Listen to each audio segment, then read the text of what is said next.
ॐ अज्ञानतिमिरन्धस्य ज्ञानाञ्जनशलाकाय चक्षुरोन्मिलितं येन तस्मै श्रीगुरवे नमः। नमः ॐ विष्णुपादाय कृष्णप्रेष्ठाय भूतले श्रीमते भक्तिवेदान्त स्वामी इति नामिने। नमस्ते सारस्वती देवे गौरवाणी प्रचारिणे निर्विशेष शून्यवादी पाश्चात्यदेशतारिणे वाञ्छाकल्पतरुभ्यश्च कृपा सिन्धुभ्य एव च पतितानां पावनेभ्यो वैष्णवेभ्यो नमो नमः। जय श्री कृष्ण चैतन्य प्रभु नित्यानंद श्री अद्वैत गदाधार श्रीवासादि गौर भक्तवृंद। हरे कृष्णा कृष्णा कृष्णा हरे हरे, हरे Ram Ram Ram Hare Hare.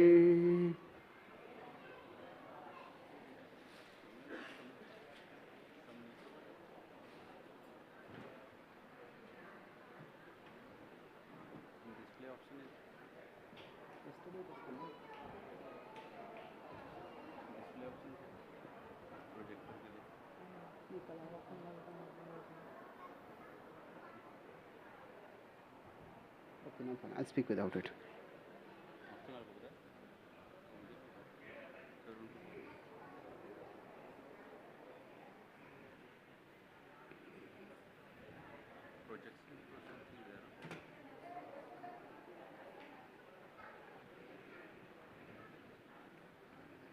Hare Krishna.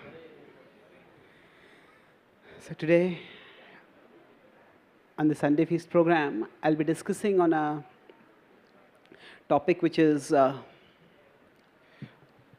quite controversial and sensitive. Last year I was giving a talk on the Mahabharata in Princeton University, America, and after that we had a question answer session on this topic. And I tried to answer the best I could, but afterwards I did much more research and study and consultation. And based on that, so the topic is something which practically anybody who has read or heard about the Ramayana will get a question on this. Why did Ram exile Sita? So this lady, she was a professor in Hinduism in Princeton, and she was saying that if a man abandons his wife when she's pregnant based on an unproven accusation, then he says that we won't consider such a person even as a decent human being. And how can you consider such a person to be God? So I said, that's certainly true. If that is all that was there, that just because of an unproven accusation, the abandonment was happening, the rejection was happening, then that much common sense, everyone has that. This would be outrageously wrong. So why did Ram do that? Actually, we have a PowerPoint, but somehow we don't have the power to reach to that point right now. For some reason, we'll try to figure it out. I'm doing a seminar in the evening, so over there it's connecting, but here it's not connecting, strangely.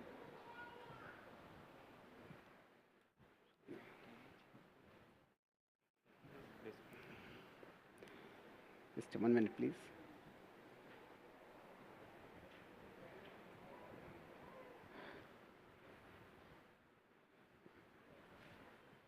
Have you used on Mac anytime?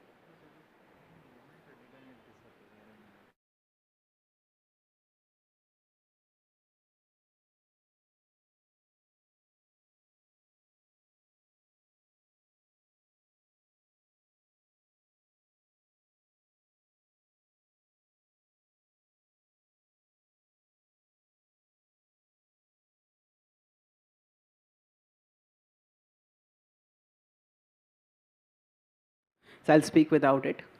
So broadly, I've written a book on the Ramayana in which this is an elaborate essay on the last topic. So I will be using 4 points to try to explain this, and it's not that what I'm going to say is necessarily a definitive explanation, but I've consulted with many Ramayana scholars. I've tried to read the Sanskrit Ramayana and try to understand the mood of what is going on over there. I looked at various Ramayana commentaries, and I have come to a particular understanding, which at least I find reasonable, because this was one of the most difficult pastimes for me myself to accept. So I'll be using 4 points. As I said, I'll use the acronym SEES. SEES means Pashyati. So the Bhagavad Gita often says Pashyan api na pashyati. Or the Bhagavatam says, we see but we do not see. So to see, we don't just see with our eyes, we see with the eyes of knowledge. So somebody doesn't know anything about market economics. Such a person comes to a stock market and sees on a big screen a line going down. And everybody catches their head. And they start getting heart attacks. What happened? Just one line went down. But a lot is meant by that line going down, isn't it? So we don't just see with our eyes, we see with the knowledge that helps us to make sense of what we see with our eyes. So if we see with our eyes, this incident does seem to be unreasonable, even outrageous, we could say.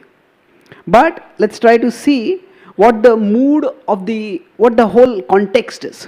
So SEES. So the first point I'll talk about is sacrifice. So now, when we talk about Ram, the whole idea is that if Ram abandoned Sita just because there was some accusation, because the accusation was that she had stayed with Ravana, so she was impure, and because she was impure, she could not be with Ram. And if that was all that was there, if Ram was so reputation conscious, Ram was so suspicious that Sita was impure, then why did Ram never remarry? If a king is so reputation conscious, and a king without a queen throughout his reign, there's nothing particularly attractive about that.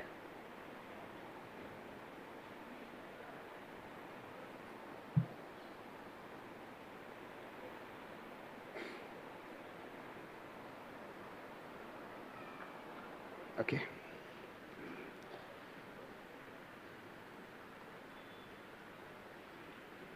Strange. Okay, let's see if it comes.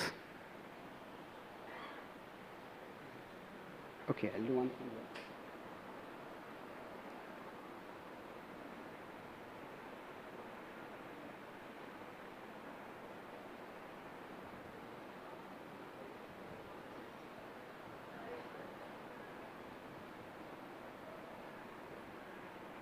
It's not getting full screen, but this is better. It's visible. So these are 4 points. C is acronym: sacrifice, ethical dilemma, esoteric explanations, and selflessness. So we're discussing right now about the sacrifice part.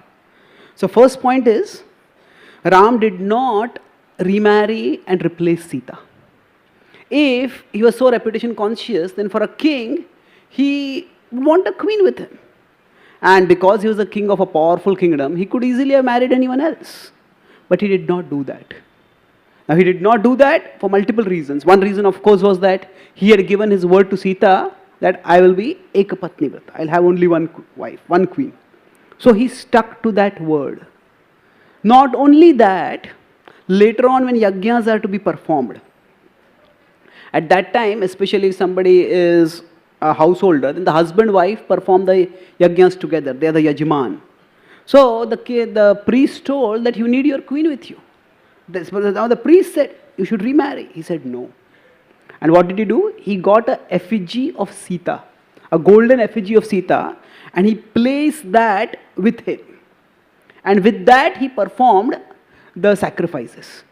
Now generally, to perform any fire sacrifices, one has to be very pure. Now we take a proper bath, we sanctify ourselves. In the Ramayana and Mahabharata, actually, the sanctification that one does before doing a sacrifice, the purification, that itself is sometimes called as Diksha. So Diksha is not just a lifelong relationship between the Guru and his disciple, but it's also the priest who is going to initiate somebody into the sacrifice. So it requires a significant amount of purity. So Ram, by having Sita's effigy right next to him in that sacrifice, indicated that not only did he consider her pure, but he considered her so pure that she could be right next to him in her effigy form performing sacrifices. Now if somebody is impure, somebody is considered to be contaminated, we don't make effigies at all of contaminated people. And certainly if we make an effigy also, we don't keep that in a sacred place.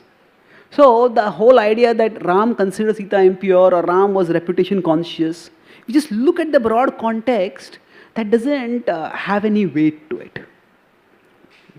Now, if we consider what was going on over here. So Ram, he did send Sita away.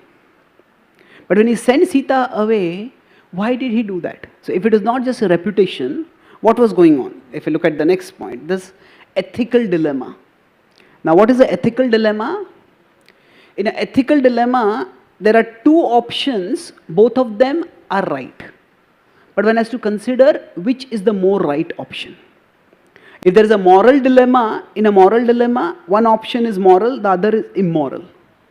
And then we have to choose which one to do in that situation. But for choosing, we just need inner strength. If somebody is tempted to do something wrong, and somebody is offered some bribe for corruption, somebody is offered tempted to serve the adulterous pleasure or whatever. At that time, one option is moral, one is immoral. One needs moral strength to choose the right option. Here, the right option which is not difficult to know.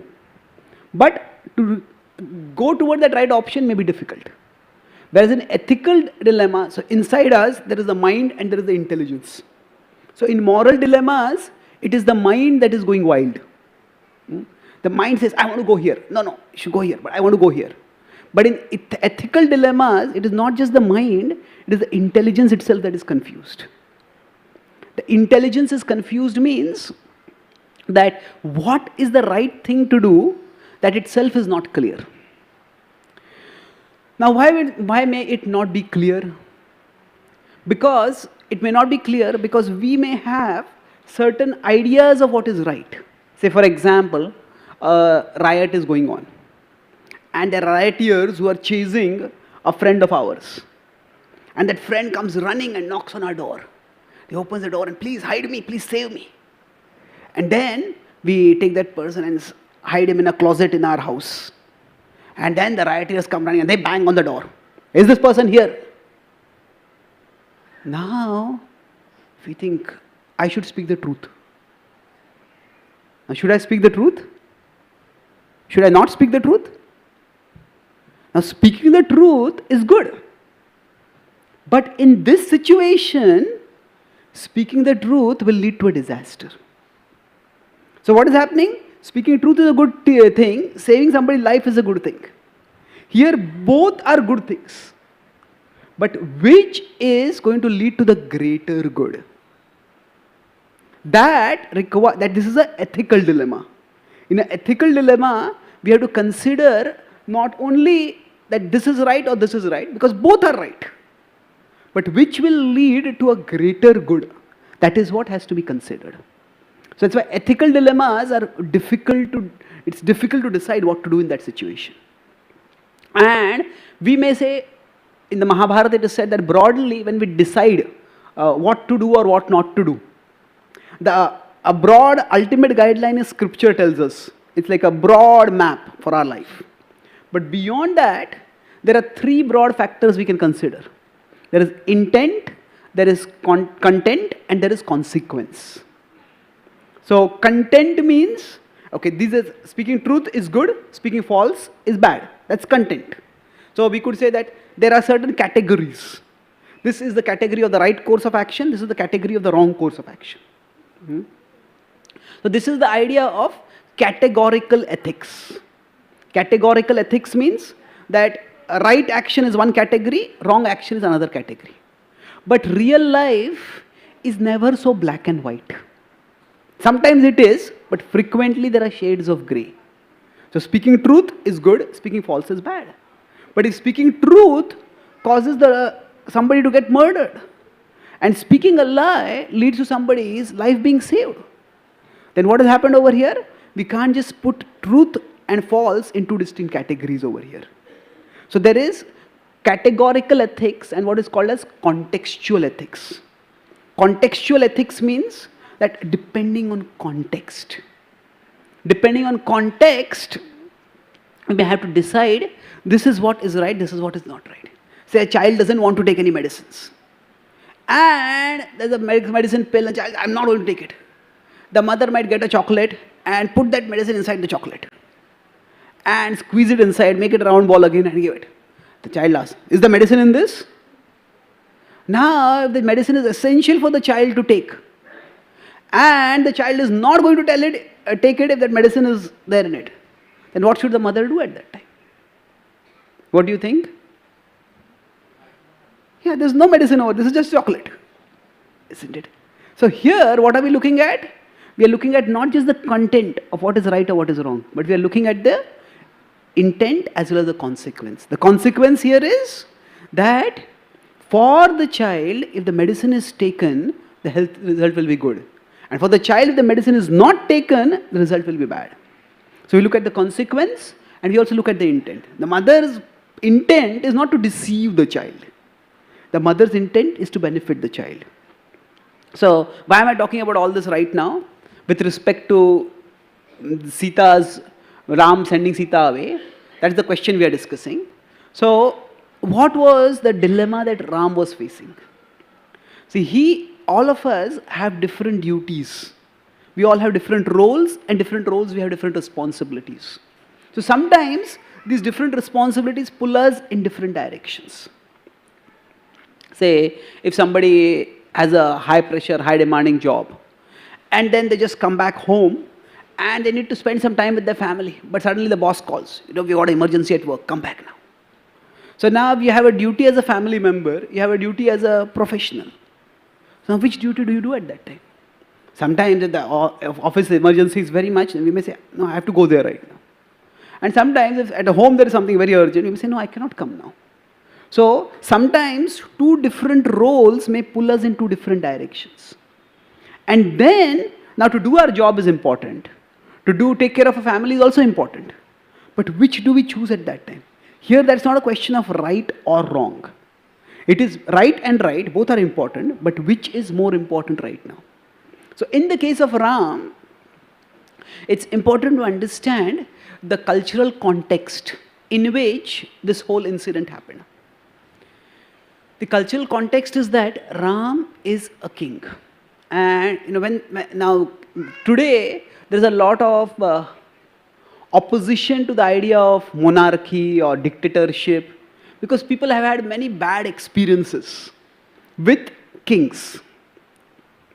If a king is dictatorial, a king who is just does whatever they want to do arbitrarily and abuses power, then people become very averse to such a king. The story of Akbar and Birbal. So Akbar was once going from his palace to his court, and he saw a washerman along the way. And then as he was looking at the washerman, and he was on his horse moving along, somehow the horse stumbled and he fell. And then he fell, he got annoyed, he got up and he went inside. And then he came into his palace, and as soon as he came into his palace, he slipped. And again he fell. So first when he had fallen, he got injured. Now he slipped, again he got injured. And then he just entered into the palace, and then he put his hand somewhere, and there was a candle lit over there. And his hand got burned. He says, what is happening? He says, why are so many things going wrong? And then he thought, something inauspicious is there. He thought, what happened today? Every day I come in this routine, but nothing happens like this. So he said, today what was special? Today I saw that washerman. And he said, washerman is very inauspicious for me. So he says, because of him I fell down, because of him I got injured, because of him I got burnt. So he called Birbal. And he said that this washerman is very inauspicious. He spoils the day of everyone. He says, punish him. And he said, punish him. He says, what? He said, he will ruin the day of everyone. He's ruined my day. He says, punish him. What punishment? He says, hang him. He says, okay. He says, whatever you decide, that is fine. But at the same time, when you saw the washerman, did the washerman also see you?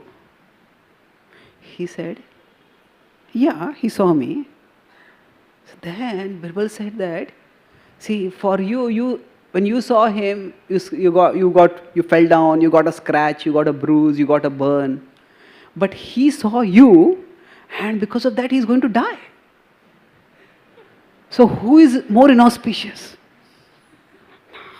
Okay, don't punish him anymore. So the point here is that kings can arbitrarily use or abuse their powers. And unless there is somebody intelligent who will direct their power properly, they can abuse the power. So because of this, the idea of kingship has got a lot of negative press in today's world. But in the past, when they were kings, they were extremely responsible, extremely sacrificing, extremely giving. We have in the Bhagavatam the stories of two kings who were ready to sacrifice not only their comforts, but even their own necessities for the sake of others. Does anyone know those two kings? Yes, Rantidev is one. Another? Maharaj Shibi. Rantidev was ready to give his own food, although he had been fasting for a long time. And Shibi was ready to give his own flesh, because that's what was asked for. So, the kings at those times were very different from the kings in our recent experience. And even in those times, Rahm is considered to be, his kingdom is considered to be exemplary, so he was an exemplary king. That's why we call it Ram Rajya. So then what is going on over here? So now one of the duties of a king is to, although the king has the more opulence, the most opulence in the kingdom, but the king is expected to exemplify detachment. One way the king exemplifies detachment is that once the king retires, the king hands over the kingdom to someone else and then takes to the retired order of life. That's one way the king exemplifies detachment. Another way the king exemplifies detachment is that the king may be the ruler of the whole kingdom, but if the sages come, the king gets off the throne and offers obeisances, serves the sages. And by this detachment, what is the king showing? That yes, I have all this power, I have all this position, but there is something more to be achieved. We have even just 500 years of the example of Maharaj Pratap Rudra. Although he was the king, in front of the world, he was the king. But in front of the supreme king, in front of Jagannath, he was just a servant. And he would sweep the streets in front of Jagannath. So the kings they're not just living in luxury and royalty, but the kings were conscious of their responsibility. And what was his responsibility? One aspect of his responsibility as a king is to exemplify detachment. That although I have so much, but when required, I'm ready to give it up when I have to retire. Although I have so much prestige, I'm ready to bow down before the sages. So similarly, one aspect of detachment was what Rahm had to exemplify over here. So when people started accusing that Sita is impure, so at that time, now this accusation was spreading like wildfire. And when doubts come or when rumors come, rumors are like fire. And how to deal with a rumor is very difficult to decide. I was in California a couple of months ago. There's a place called Paradise. Now Paradise has turned into hell right now. What has happened is, that place was called Paradise, but there was a terrible fire over there. California, there are wild brushes, wild forests, and huge fires come up over there. So one of my friends over there is a firefighter. And he was telling that actually, with America, with all its advanced technology, can't it extinguish some fires? So it's not like that. In the forest, the fire can come anytime. And sometimes, if the fire comes by its own accord, and sometimes the fire gets extinguished also of its own accord. And sometimes, if you try to extinguish it, say the fire is like this, and you try to pour water from this side. And sometimes the attempt to extinguish the fire causes the fire to escalate. You extinguish on this side and the fire starts going on that side. So it's very dicey when to let a fire be as it is and when to put all the endeavor to extinguish and how to extinguish it also. And when rumors or accusations start coming up, they are like fire. So generally, when an accusation comes up, the more we counter the accusation, quite often it happens, that brings more attention to the accusation. Oh, this person accused you of this, and you say, no, I didn't do this. Then it gives more attention, it gives more attention. So sometimes, just neglect the accusation, neglect the rumor, it will go away. But sometimes you neglect it, people start thinking that, oh, there is no counter to the accusation. And it starts growing.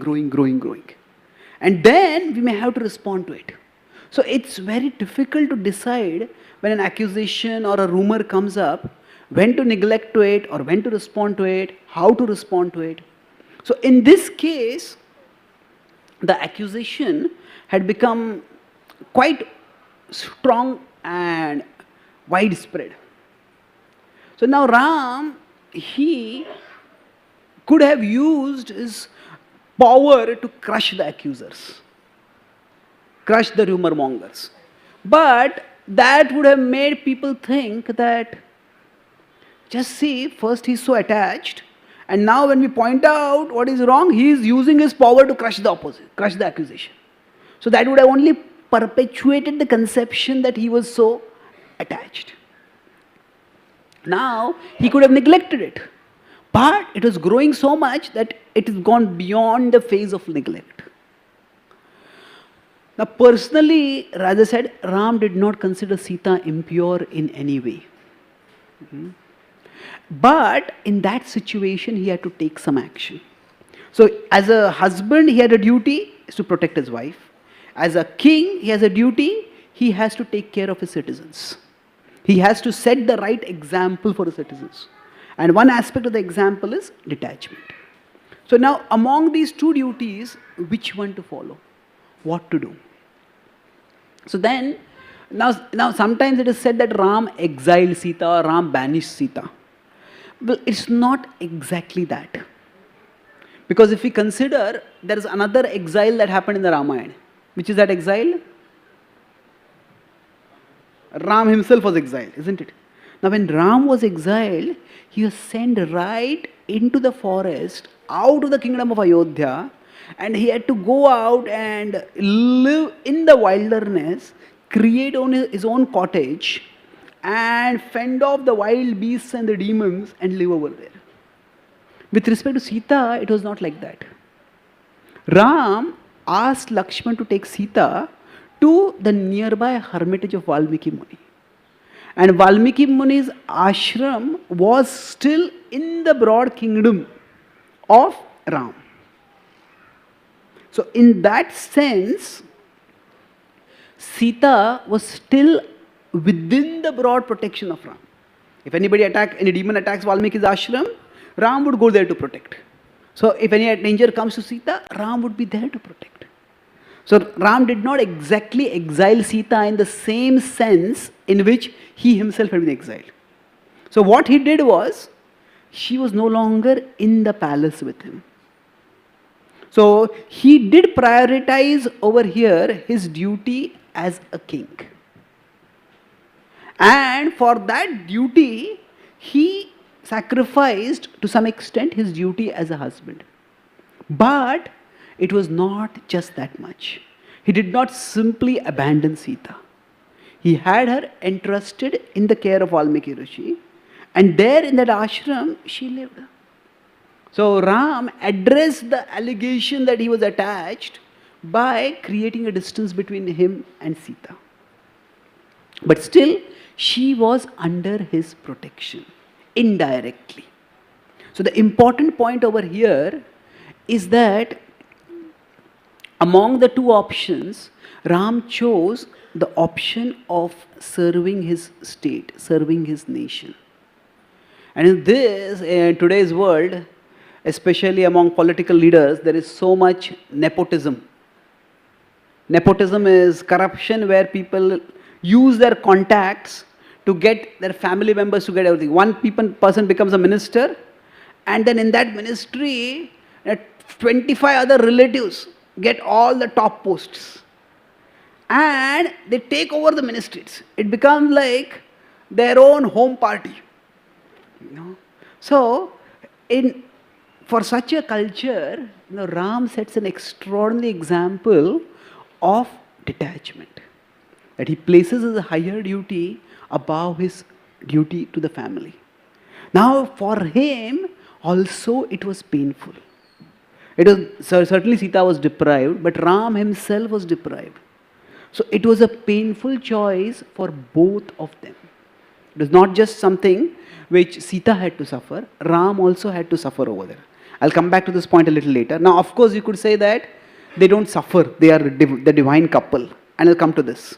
So I was talking about the acronym SEES, S-E-E-S. So third E is Esoteric Explanations.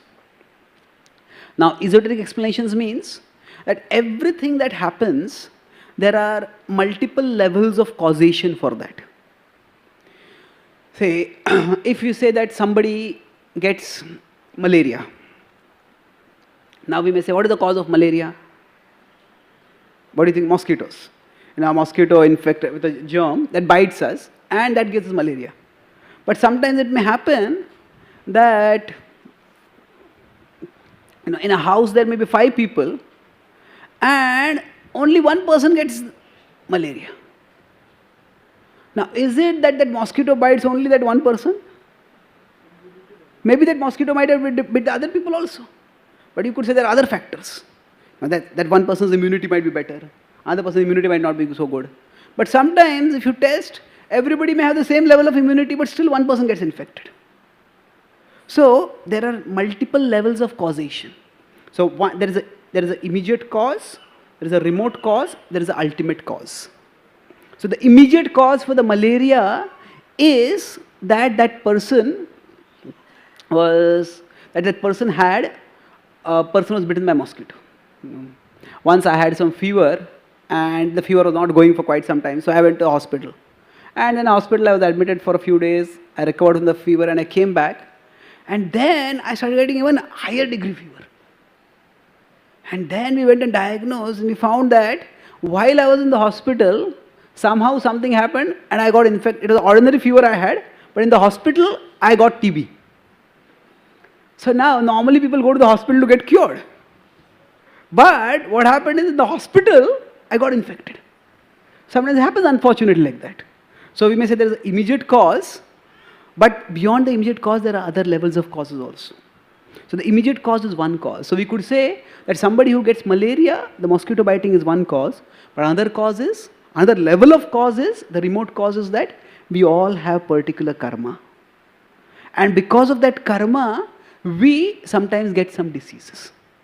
Just like say, normally, if we eat food, we get strength.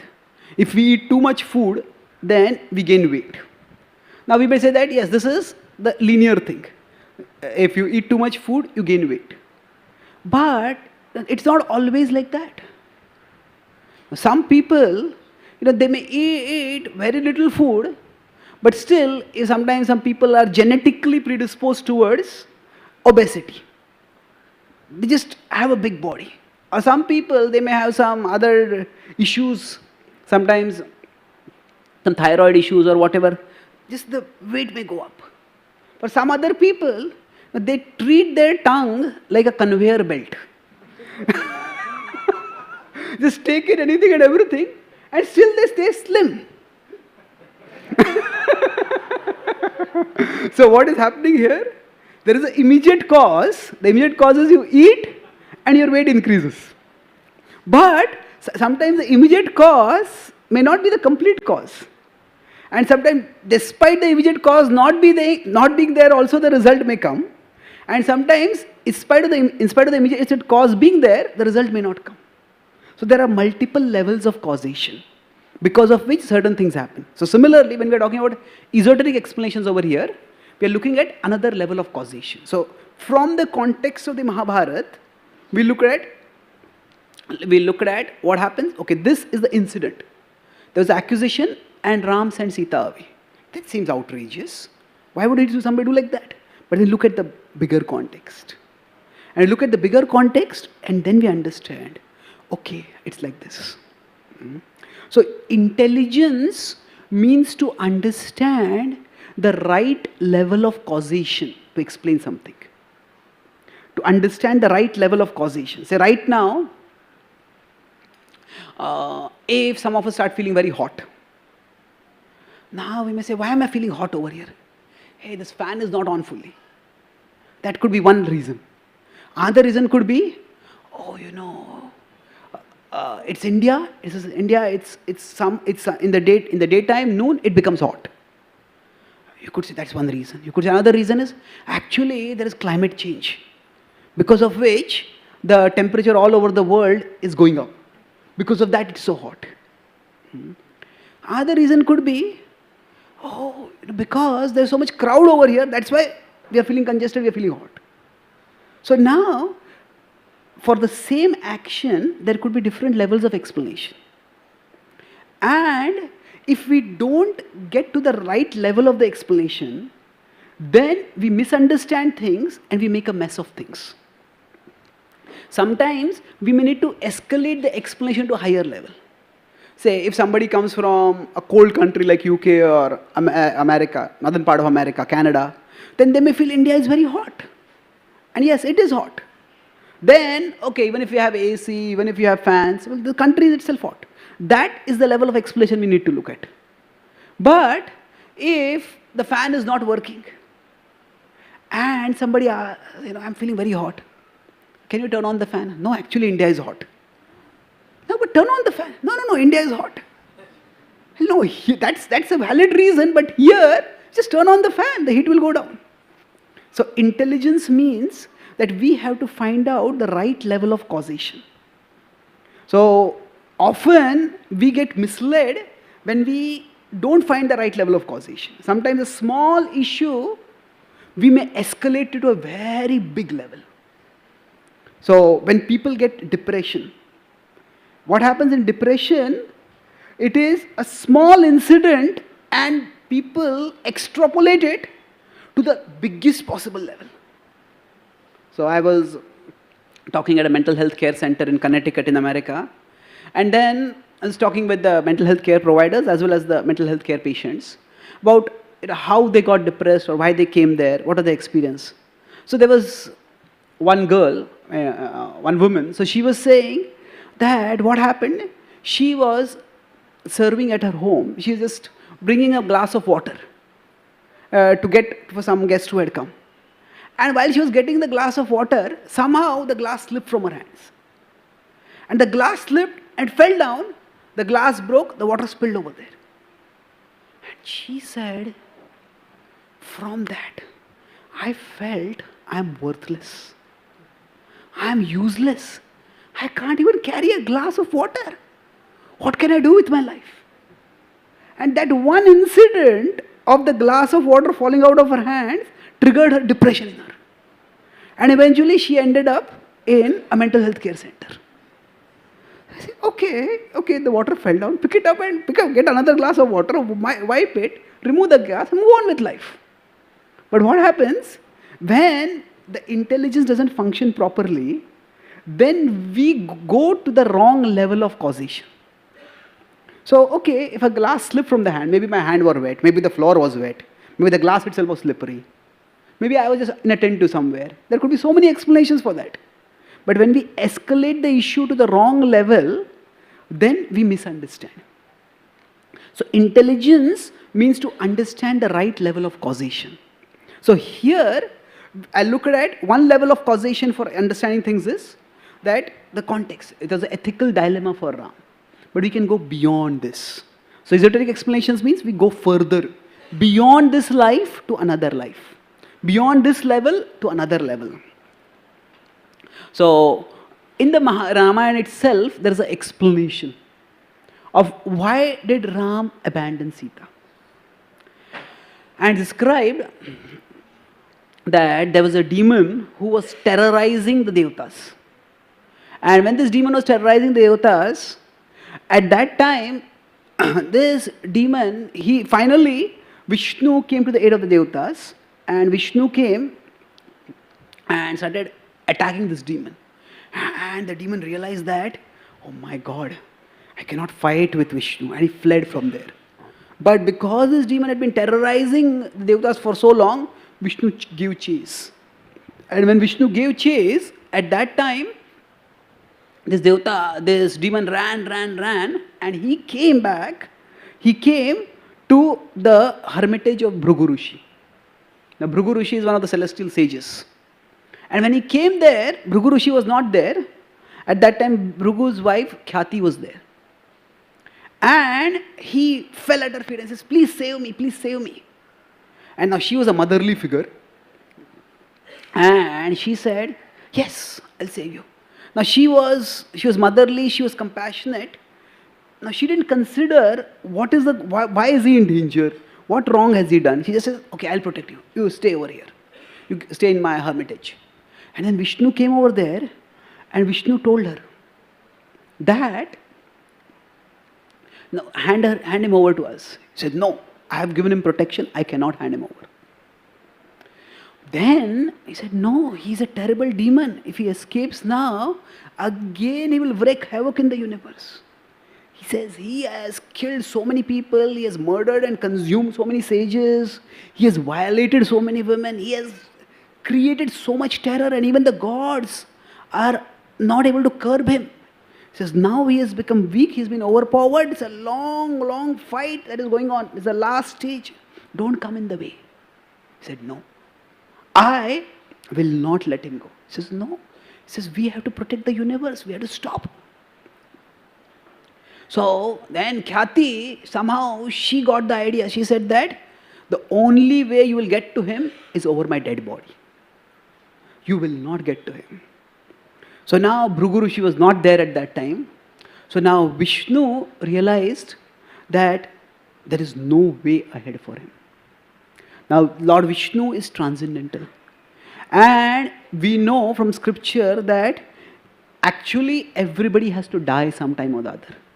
But if somebody dies at the hands of Vishnu, they become liberated.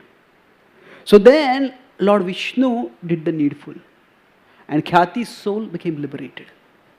And then he got to this demon and he delivered the demon also. But when Bhrigu Rishi came back and he saw what had happened, momentarily he became very angry. And he said, Vishnu, the way you have caused me to be separated from my wife, I curse you that you will be separated from your wife. Now Lord Vishnu does not have to accept anyone's curse, but he respects the Brahmanas. And he said, whatever curse you give, I will accept it. And he accepts that curse. And that resulted in Rahm and Sita getting separated. So it was not just Sita's particular action. So we see that sometimes, we do an action A and we get a reaction B. That's broadly speaking the law of karma. But the law of karma is not that simple. Action A does not necessarily lead to reaction B. Because we all have our karma. Say 3 people are walking along a road. And they're walking and chatting with each other. And below, there is some water which is spilled. And none of them notices the water is spilled. So all of them slip over there. Now, the first person, that person is near a tree. So they slip, but there's a branch over there. Catch the branch and steady themselves. The second person slips and there's a puddle of water nearby. The person falls over there. Their whole cloth gets dirty. And nothing gets injured except their pride. But third person falls and there is a sharp stone cropping out from the ground below. And that person's head hits that stone. And that person falls unconscious and gets brain hemorrhage. Now we may say, all 3 of them slipped. All 3 of them were inattentive. And because of that they slipped. But what has happened? The action which they did, it's all the same. But the reaction they got is different. So why is that? It's not just action A leads to reaction B. It is true, but all of us have our past karma. And sometimes action A may lead to a big reaction B. And sometimes action A might be very big, but there might be no reaction to it. Or there might be very minor reaction to it. So sometimes if our karma is good, as one devotee in America, he was telling me that. Now, India, when we drive, people just drive in such unpredictable ways. So driving can be an adventure or it can be a nightmare, depending on our perspective. And in America, there's another kind of danger. You drive on the roads, it's so straight and so clear that there's nothing much happening. You're just going along the road. So while driving, people fall asleep. So, now what happened, this devotee was telling me, he was driving, he got from his, he woke up early in the morning, he wanted to go to the temple for Mangal Aarti.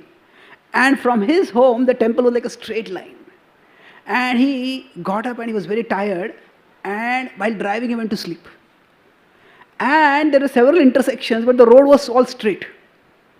And finally, he just heard the sound of kirtan. And he got up and he saw his car was just nearing the temple. So throughout he was sleeping. So he was sleeping, but nothing happened to him. Now sometimes what may happen is that now sleeping while driving is dangerous.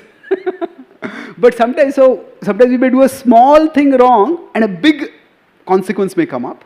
Sometimes we may do a big mistake, but no consequence may come up, or very little consequence may come up. That's how what happens is, although the law of karma is there, it's not just action A leads to action B. But action A may not be the sole cause of action B. If somebody's karma is bad, action A might be a small trigger and the reaction B might be very bad. Somebody's karma is good, action A might be bad, but the reaction B might not be very much. Like earlier I talked about obesity. Say somebody who has by their karma, they're meant to have a healthy, fit, slim body. So now even if they eat a lot, that action A does not lead to end result B. But somebody is meant to have a sickly body. And there's a little imbalance in their eating and they fall sick, their body bloats out like a balloon, whatever happens. So what happens is action A and reaction B are not necessarily equivalent immediately.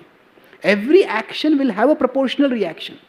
But the reaction we get at that time may not be exactly proportional to the action at that time. That's how Gahana Karmano Gati. So the point I'm making over here is, when Ram and Sita are separated, it is not just because Sita stayed with Ravana or Sita was accused. There is much more going on over there. Madhvacharya has written a book called the Mahabharata Tatparya Nirnay, where he addresses controversies in the Mahabharata. And there also he addresses some of the controversies in the Ramayana. And there he quotes from the scripture to talk about a demon, a very cunning demon. Now demons, they all want to be immortal. And in one sense, none of us wants to die. But they try to not spiritualize their consciousness, but at the material level they try to become immortal. And they try to ask different conditions. So, like we have Hiranyakashipu saying that no human being, no animal, not morning, not night, not inside the house, not outside the house. So they all try to ask different cunning ways to get their way to immortality. So there was this demon, he propitiated the gods, he performed austerity to the gods, and he asked for a benediction. He said, let me never die as long as Lakshmi and Narayan are united. Now he thought Lakshmi and Narayan will never be separated, and therefore I will never die. So then what happened? Lord Ram arranged this Leela by which Lakshmi and Narayan got separated. And when they got separated, that was the time Indra attacked that demon. And now still that demon was not very easy to defeat. So Indra was fighting that demon for year after year after year after year. And finally Indra killed that demon. And the moment Indra killed that demon, that was the time Ram called Sita back. You know, later in the Ramayana, eventually Ram says enough is enough. You know, Sita has suffered enough, I'm going to call Sita back. And he calls Sita back, but at that time Sita says enough is enough now. And he says, I don't want to live anymore, I will enter into the earth. The earth opens and she enters into the earth. So the point is that there's much more that is happening over there. We just look at one frame and we think this is outrageous. But if we look at a bigger frame, intelligence means to see the event in the right context, in the right frame. So when our frame expands, then something which seems outrageous in this frame, okay, it starts making sense when I put it in the right frame. Now, the Gaudiya Vaishnava tradition, of which we are a part, it also explains that there is another aspect to this. That Krishna and relationship with Krishna, relationship with the Lord, like Ram or Krishna or Vishnu, is not like any ordinary relationship. Because at one level, when we love someone and we are separated from that person, we are just separated from that person. That person is somewhere, we are somewhere else. But the Lord is not like that. The Lord is omnipresent. He is present everywhere.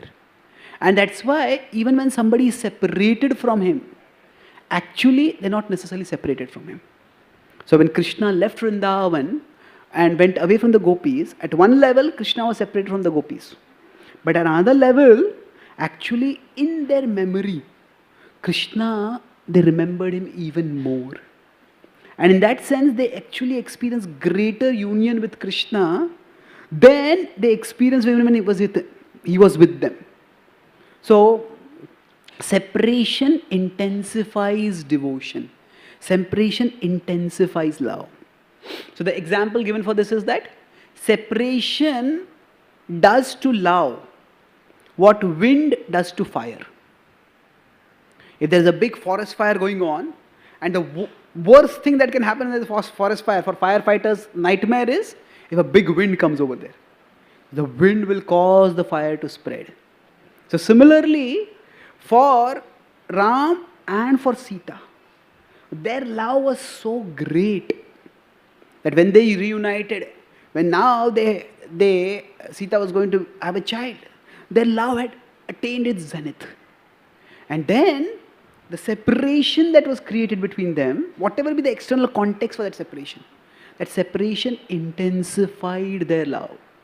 That intensified their love. So that separation was like wind, which increased the fire. So both of them actually became more and more devoted to each other.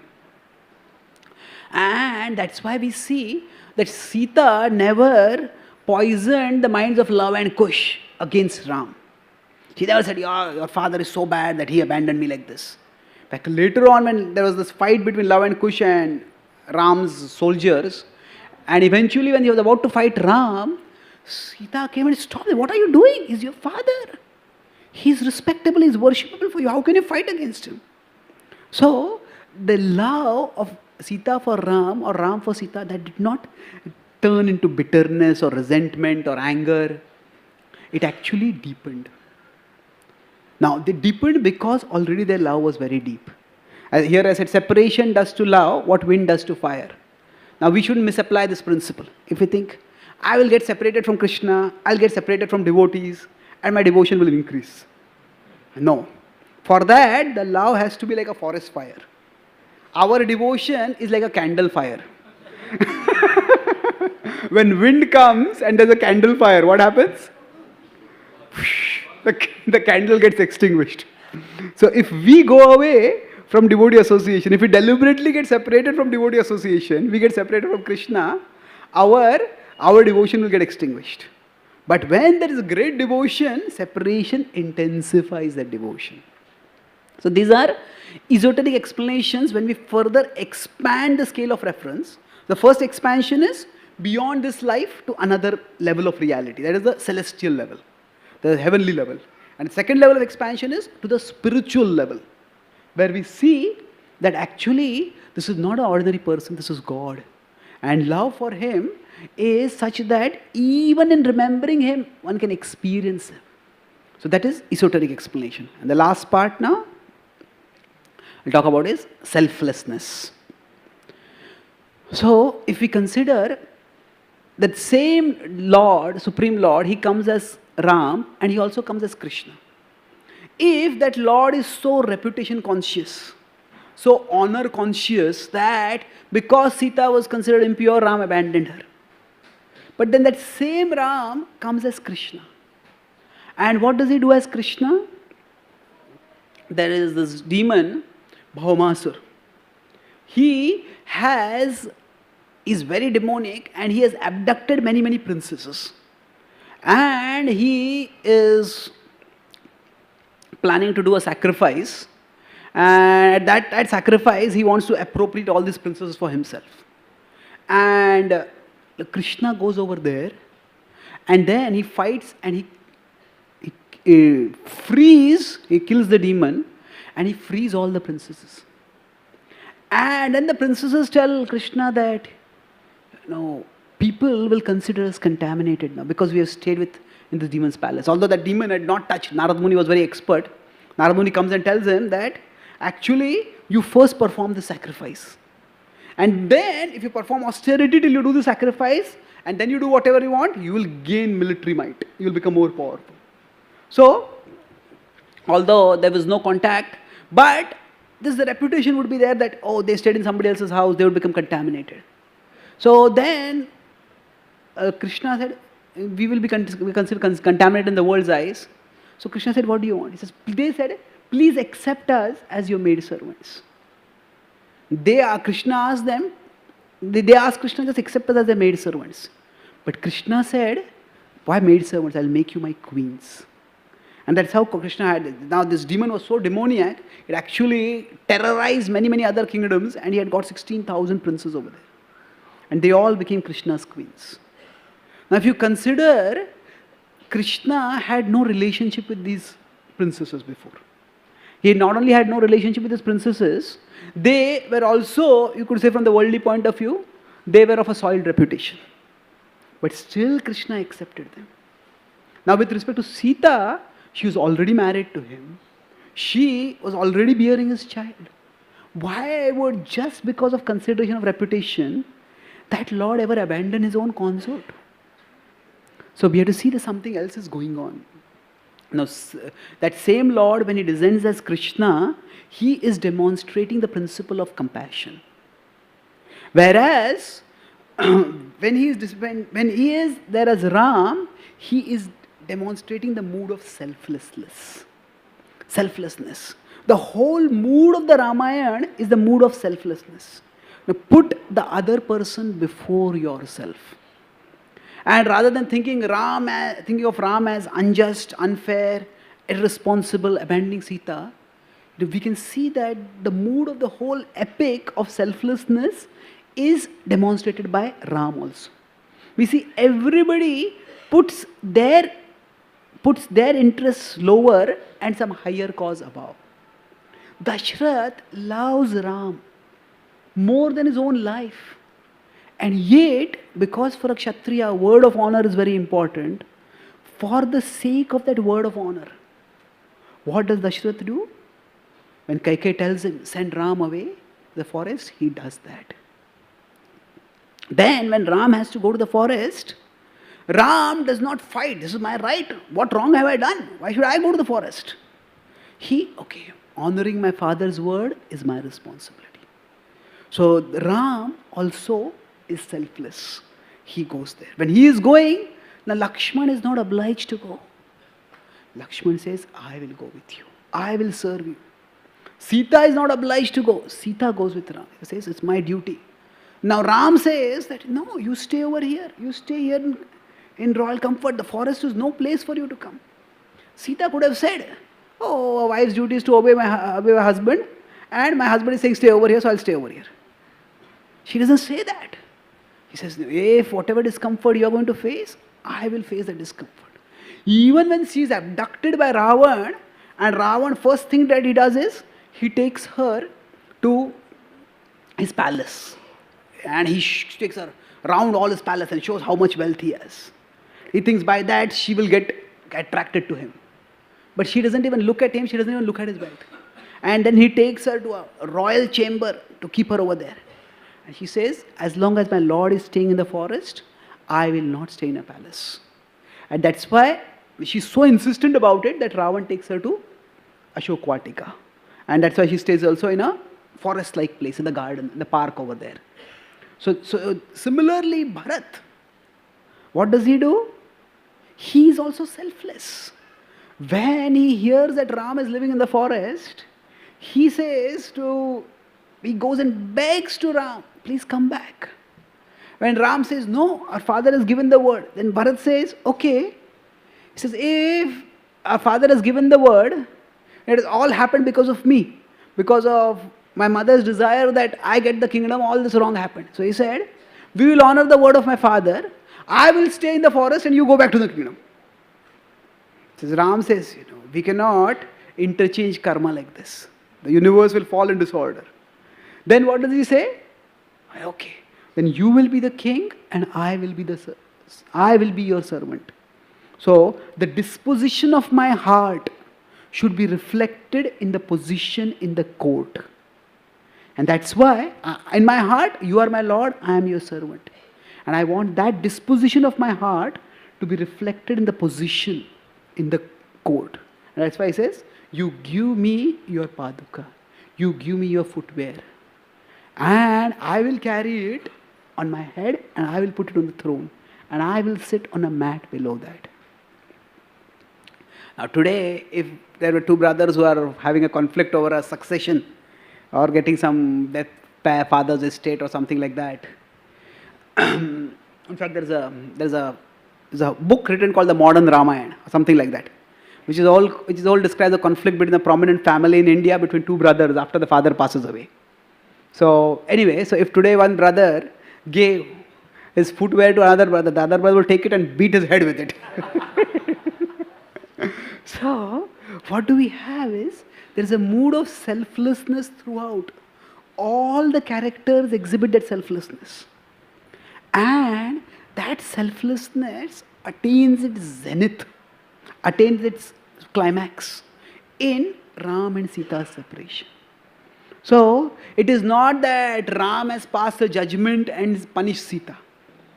If at all you want to compare Ram's situation, you can compare it with Dashrath's situation. Dashrath had no desire to send Ram to the forest.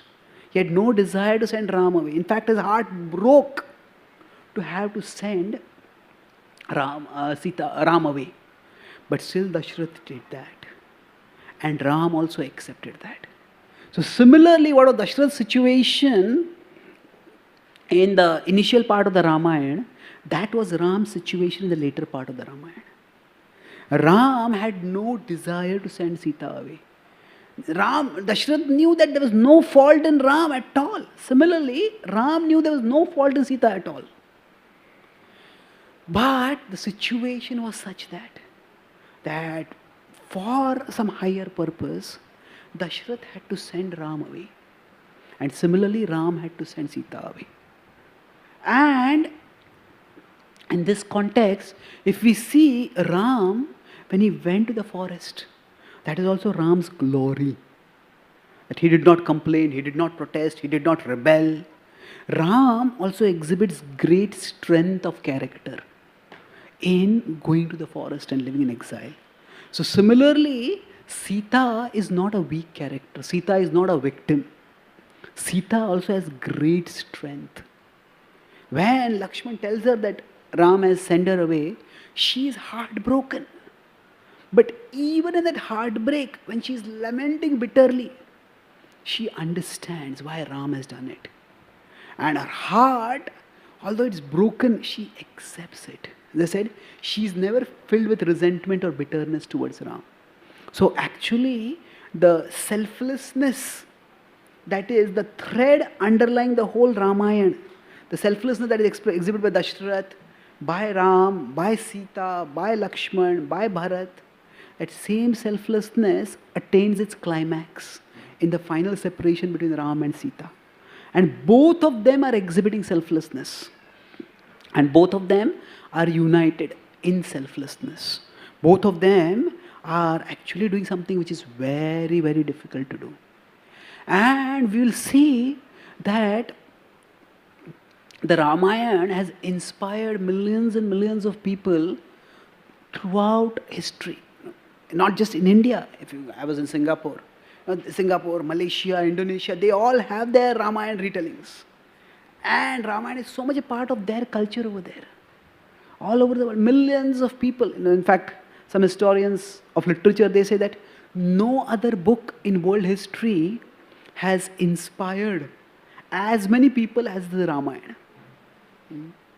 Now, if you see what is the inspiration that people have got, the inspiration is the inspiration of selfless service.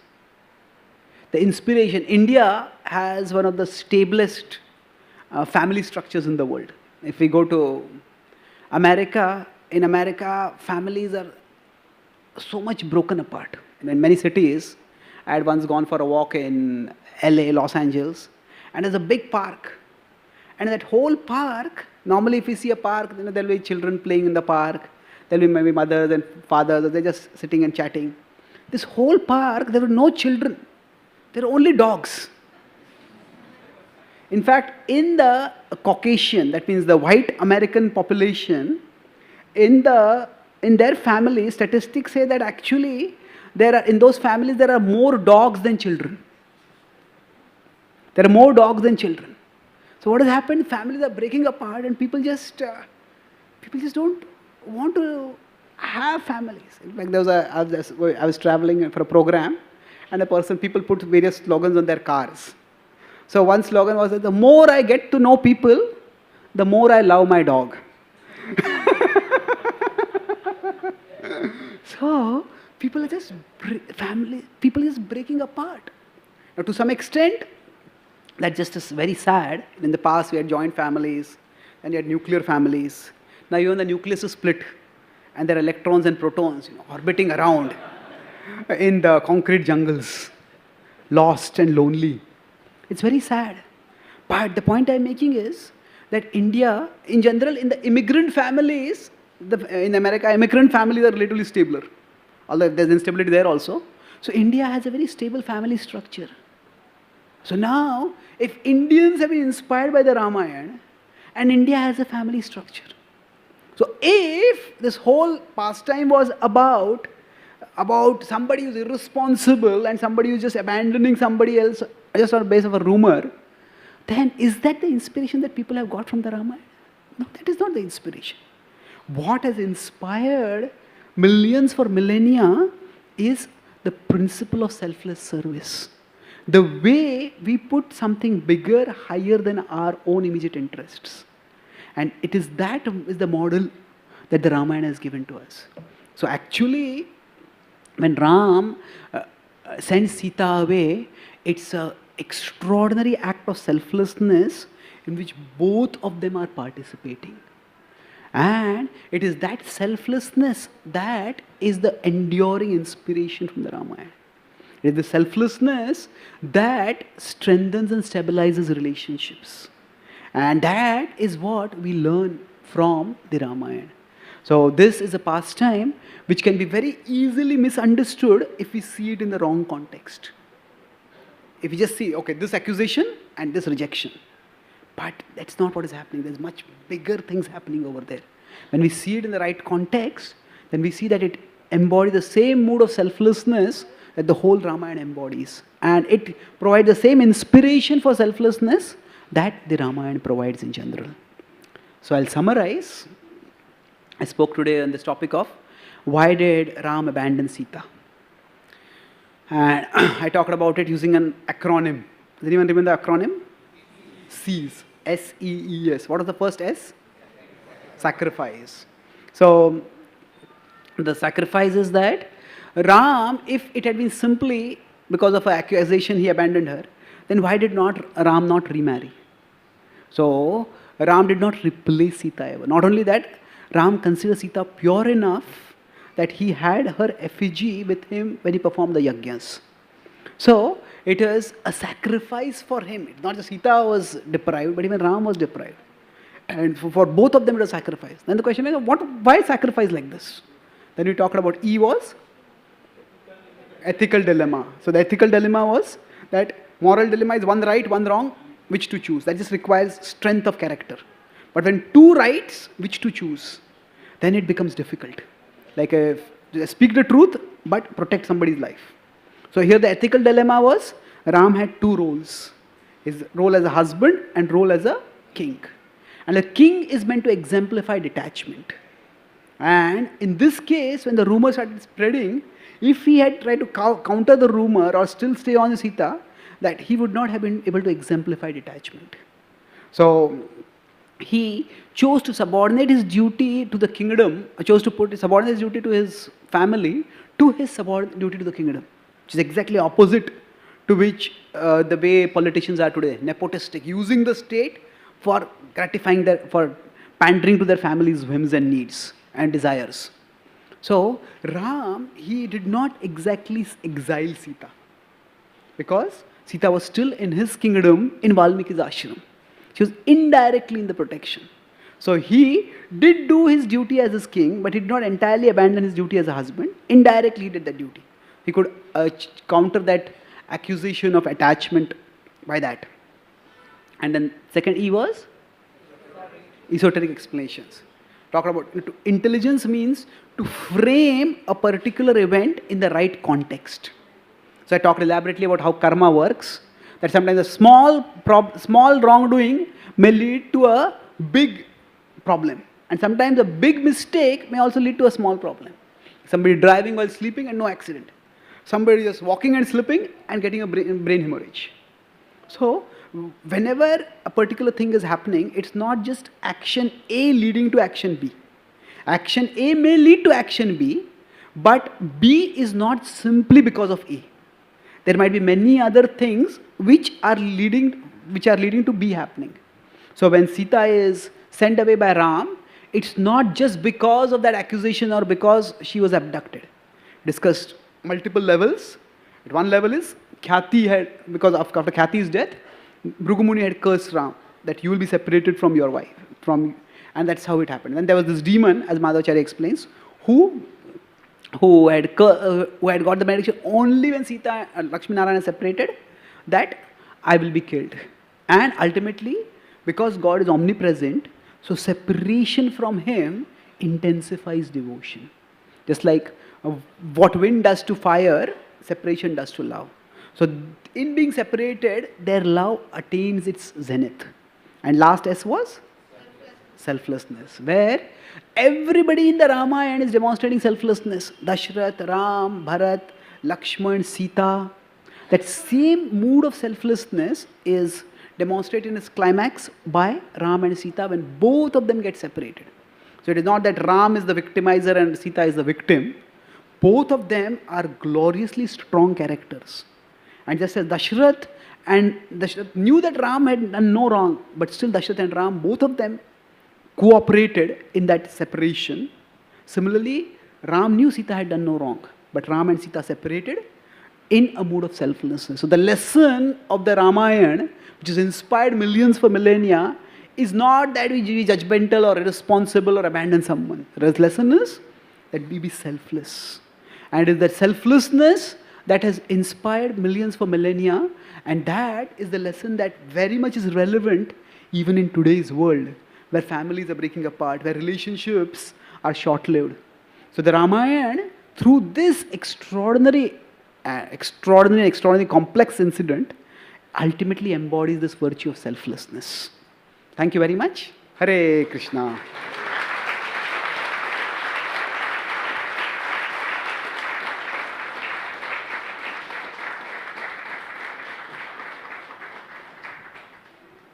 Are there any questions or comments?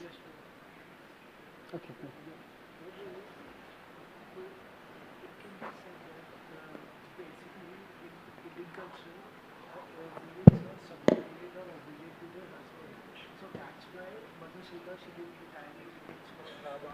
And that's why she opted for going to the fire, entering the fire. So can you just explain that? It's just from that point of view. When are you talking about? In the Agni Pariksha or the later? Before Agni Pariksha also, because then she doesn't retaliate, and then she opts for entering the fire. Okay. Yeah. So is it that because women are meant to be subordinate to men, or wives are meant to be subordinate to husband, that's why Sita did not retaliate? That could be one contextual explanation. But then we can say that the whole culture of the Ramayana is the culture of obedience, of subordination.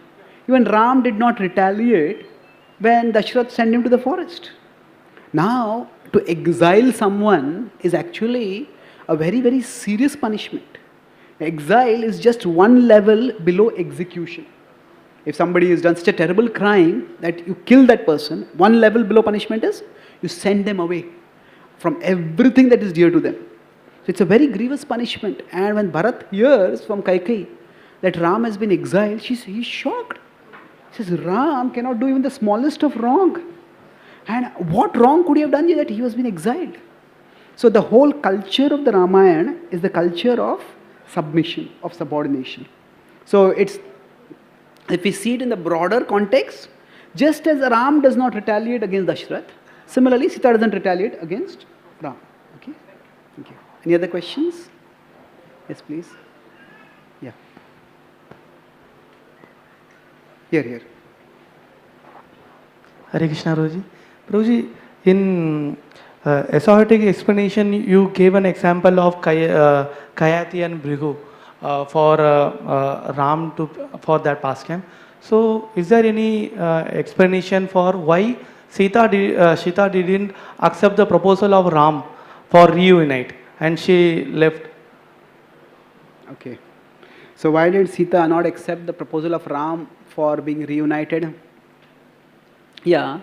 Ultimately, that mood of love and separation that was there, that was where the love had attained its climax. And even if there had been union after that, the love had attained such intensification that the perfection was there actually. Just like we see, Krishna tells the gopis, I will come back to Vrindavan. But apparently he doesn't come back, isn't it? And why doesn't he come back? There are many different reasons for that. One explanation, of course, is that he never leaves. He's always there in the gopis' hearts. Another explanation is that when Uddhava is going as the messenger and Uddhava comes back, and Uddhava says, Krishna, why are you not going? They're separated from Krishna. Uddhava says, Krishna tells Uddhava that actually they have attained the highest love. And ultimately, of course, Krishna and gopis both go back to the spiritual world and there they're eternally united. So in this world, love and separation is the zenith, is the climax. And because that love and separation has already been attained, so then Sita just leaves the world at that time. Okay? Any other questions? You had it? Yeah. Okay. You finish? Okay, fine. Okay, sure. So those who want, they sure, can meet perfect. you in person and they can sure. meet. So I'll be available downstairs. As I mentioned, I've written this book, Wisdom from Ramayana, and there are about 20 incidents from the Ramayana, and the incidents have been narrated and their practical life applications have been given.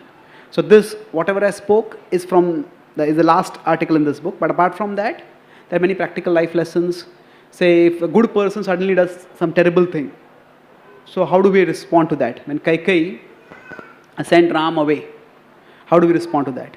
When something bad happens in our life, do we accept it as destiny or do we try to change it?